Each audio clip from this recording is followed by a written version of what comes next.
Եվ այսպես այս պահին կարևոր է իմանալ էջն է, որի շրջանակում բարձրաձայնում ենք քաղաքացիների կողմից ներկայացվող խնդիրը եւ փորձում այստեղ տաղավարում գտնել այդ խնդրի լուծումը։ Եվ հենց այդ նպատակով այսօր մեր տաղավարում հյուրընկալել ենք փաստաբան Տիգրան Սարգսյանին, ով նաեւ իրավունքի համահայկական կենտրոնի հիմնադիրն է։ Բարև ձեզ։ Բարև ձեզ։ Շնորհակալ եմ, պարոն Սարգսյան, մեր հրավերն ընդունելու եւ այստեղ մեզ հյուրընկալվելու համար։ Ես առաջարկում եմ նախ դիտել տեսանյութը, հասկանալ, թե քաղաքացին ինչ խնդիր է բարձրաձայնում, որից հետո վերադառնալ տաղավար քննարկման։ Խնդրեմ։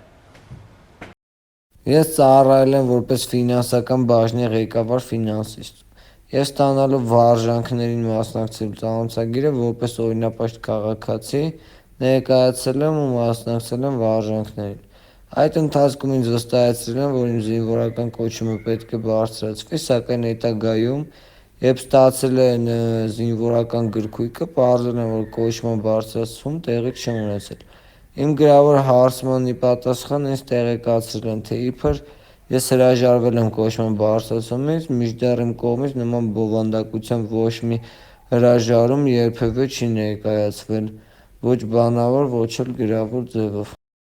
Նմանատիպ եւս մեկ ահազանգ ստացան քաղաքացուց, որը նշում էր, որ աշխատանքային գրաֆիկի պատճառով չի կարող պարզապես թողնել աշխատանքը, ընտանիքի միակ աշխատողն է, մի քանի անգամ իրեն զանգահարել են, որ ծանուցում ունի ստանալու, բայց ինքը չի վերցրել ծանուցումը։ Տեղեկացված է, որ որոշակի փոփոխություններ են նախատեսվել, որոնցով առանց ծանուցագիրը ստանալու ինքը գուցե համարվի պատշաճ ծանուցված։ Եվ այս պարագայում հարց է ուղում, թե արդյոք եթե հրաժարվի վարժանքներին մասնակցելուց, ինչ իրավական հետևանքներ կարող է ունենալ եւ եթե կունենա, ապա այդ իրավական հետևանքները ինչ կարող են իրենցից ենթադրել, ինչից վախենա այս պարագայում։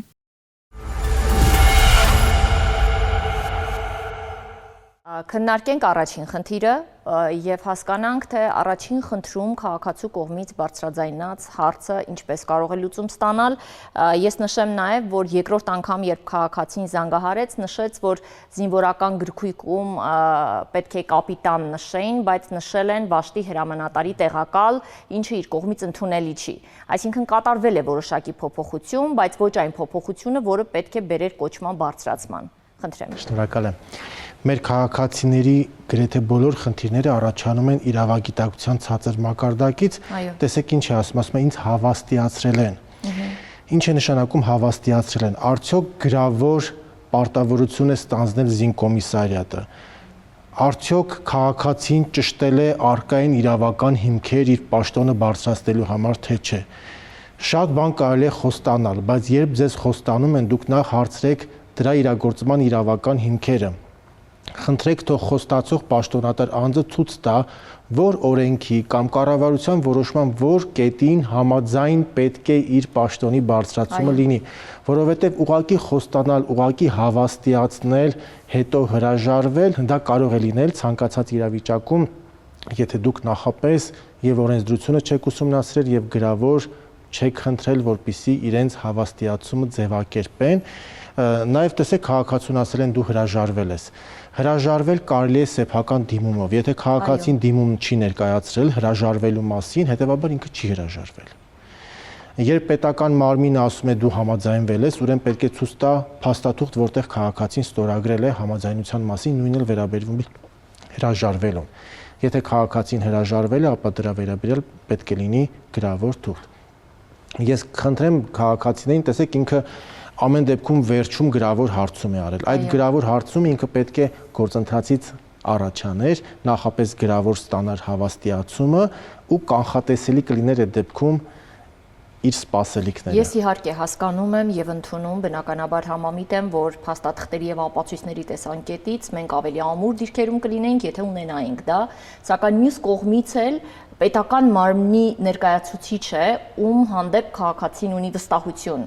Եվ հենց այդ վստահությամբ շարժվելով է, որ նա փաստացի չի իրականացրել այս քայլերի հաջորդականությունը։ Թերևս պետք է խորհուրդ տանք, որ անգամ նմանատիպ դեպքերում վստահության շեմ այդքան բարձր չլինի եւ այն ամենայնիվ որոշիչ քայլեր ձեռնարկվեն իր կողմից։ Այս պահին իր կողմից ձեռնարկվող քայլերի հաջորդականությանն անդրադառնանք, ինչ կարող է անել քաղաքացին։ Ես օրինակ հարցադրում իրականացրեցի, արդյոք կարող է ներկայացնել փաստեր, որ իր հետ նույն ժամանակաշրջանում վերապատրաստման այդ զորավարժանքներին մասնակցած քաղաքացիները ստացել են կոչման բարձրացում, եթե ստացել են, ապա դա կարող է հիմք հանդիսանալ համանման իրավիճակում գտնվող անձի համար հայցել այն իրավունքը, որը ստացել են այլ ազգ։ Շատ ճիշտ եք։ Քաղաքացին նախ պետք է ճշտի, արդյոք այդ հավաստիացումը օրենքից բխում է, իրեն ինչ որ խոստացել են օրինական է, հնարավոր է ընդհանցակարգեր կան, հիմքերը բավարար կան, եթե կան, ապա կիրառվել է այլ անձի նկատմամբ նույն պայմաններում, թե չէ։ Եթե նույն պայմաններում այլ անձի նկատմամբ կիրառել է, ինքը կարող է համառություն դրսևորել, պահանջատեր լինել եւ նույն կոչման ինքը եւս կարժանանա։ Այո, եւ ես ամփոփելով այս առաջին մասը ուզում եմ հորդորեմ այն քաղաքացիներին, ովքեր ստանում են ծանուցում զինվորական պարտադիր զորավարժանքներին մասնակցելու համար, ուշադիր եղեք, թե ծանուցման մեջ ինչ է նշված։ Գուցե հենց այդ ստացված ծանուցման մեջ մատնանշված է, որ դուք նմանատիպ գործողություններ կատարելուց հետո ստանալու եք հերթական զինվորական կոչումը, կամ եթե չեք ստացել դա, ապա հետադարձ նամակով, պատասխան նամակով կարող եք հայցել տեղեկատվություն, արդյոք մասնակցելուց հետո դուք ունենալու եք հնարավորություն բարձրացնել ձեր կոչումը։ Այդ փաստաթղթերը ձեզ համար հիմք կհանդիսանան, որպեսզի հետագայում թե ձեր իրավունքները չոտնահարվեն, թե ոտնահարման դեպքում կարողանաք գրագետ պաշտպանել դրանք։ Անցում կատարենք երկրորդ մասին, երբ քաղաքացին պարզապես իր աշխատանքային բնույթից ելնելով եւ գրաֆիկից եւ ընտանիքում միակ աշխատողը լինելու հանգամանքից ելնելով պարզապես չի կարողանում գնալ այդ զորավարժանքներին մասնակցել։ Ինչ կարող է անել նա եւ ինչ իրավական հետևանքների կարող է բախվել։ Նախ նշեմ, որ քաղաքացիները պարտավորություն ունեն եւ այդ պարտավորությունը կատարելու համար բացառող հանգամանքներ կան, առողջական վիճակն է եւ ընտանեկան վիճակը, որոշ դեպքերում նաեւ աշխատանքի կարգավիճակը։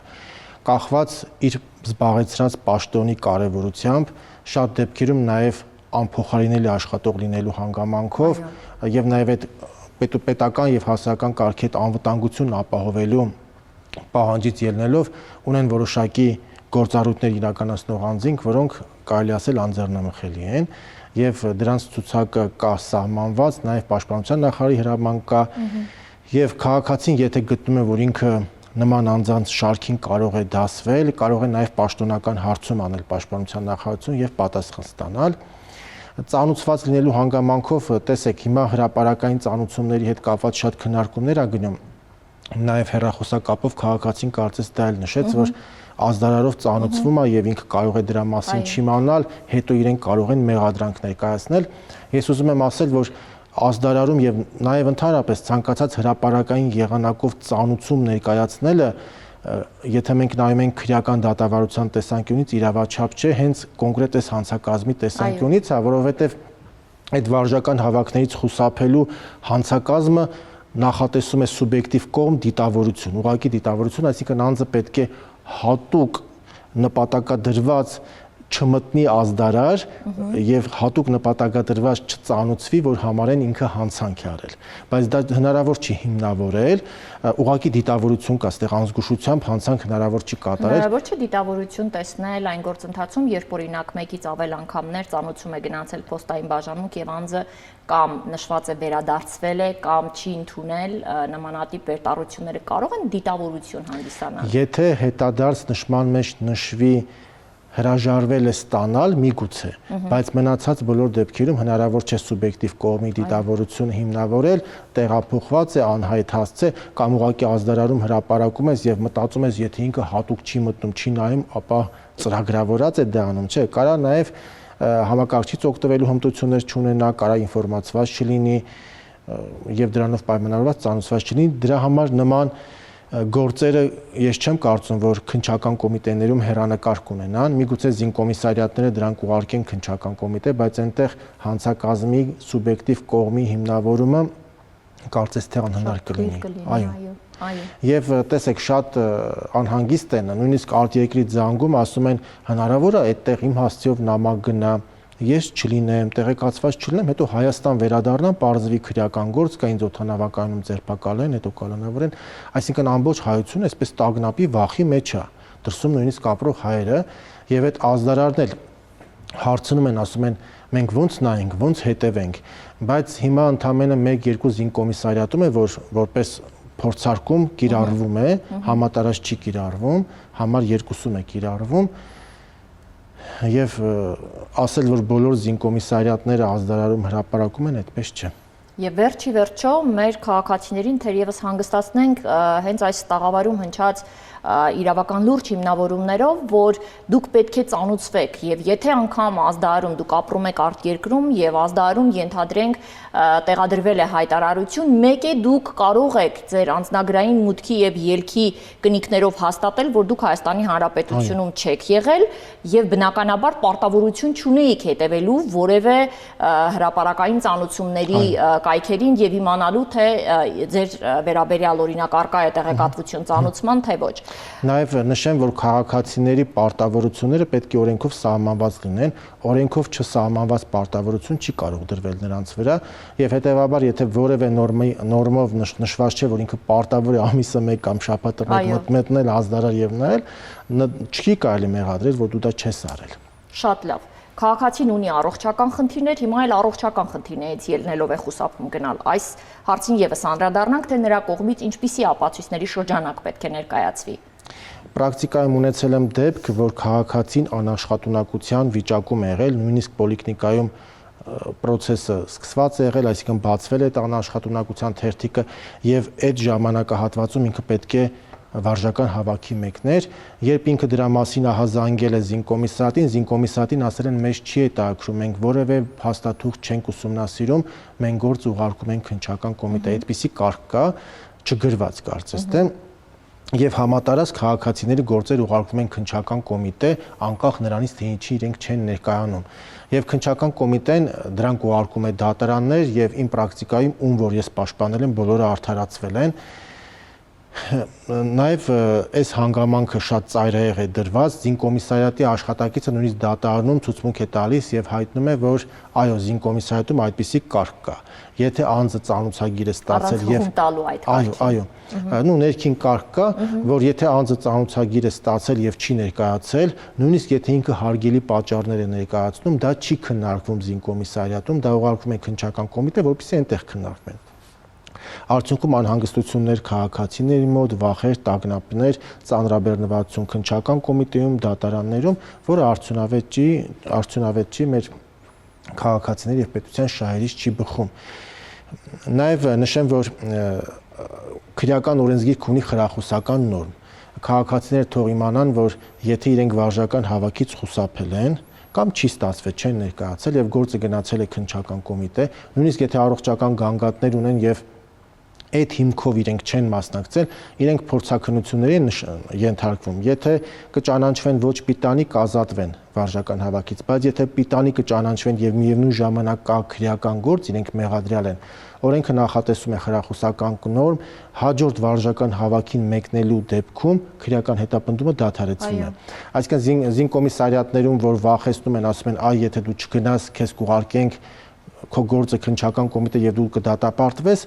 դրանից թող չանհանգստանան, որովհետև դատապարտվել հնարավոր չէ, եթե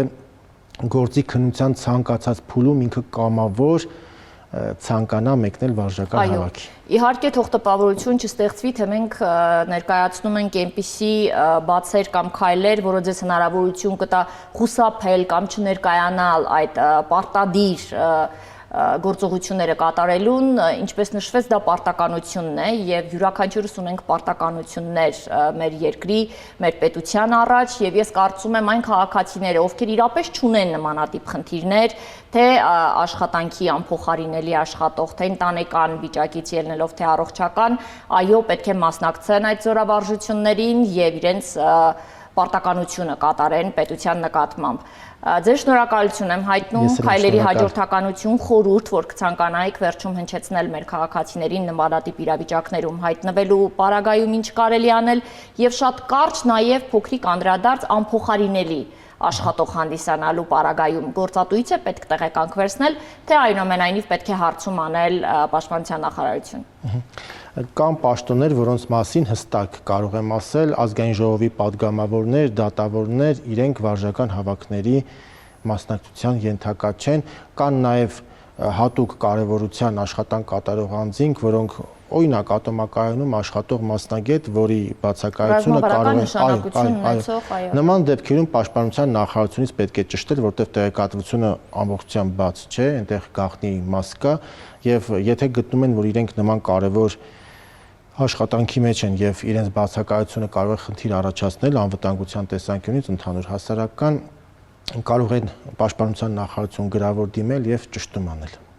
Շատ լավ։ Հորդոր ունենք մեր քաղաքացիներին։ Մեր քաղաքացիներին հորդորում ենք լինել օրինապահ եւ միևնույն ժամանակ գիտակցել եւ իրավունքները եւ պարտավորությունները, այնպես չի որ միայն իրավունքների վրա պետք է շեշտադրում անել, նաեւ կան պարտավորություններ, այդ պարտավորությունների պատշաճ կատարումից է նաեւ կախված մեր պետության ամրությունը։ Այո։ Ես հիշեցնում եմ, որ այն բոլոր խնդիրները, որոնք առաջ են գալիս մեր կյանքում, դրանց հիմնական պատճառը իրոք իրավագիտակցությունն է։ Փորձեք բարձրացնել իրավագիտակցությունը, հետևեք մեր էջերին, որովհետև այնինչ որ մենք այստեղ խոսում եւ քննարկում ենք, կարևոր է իմանալ։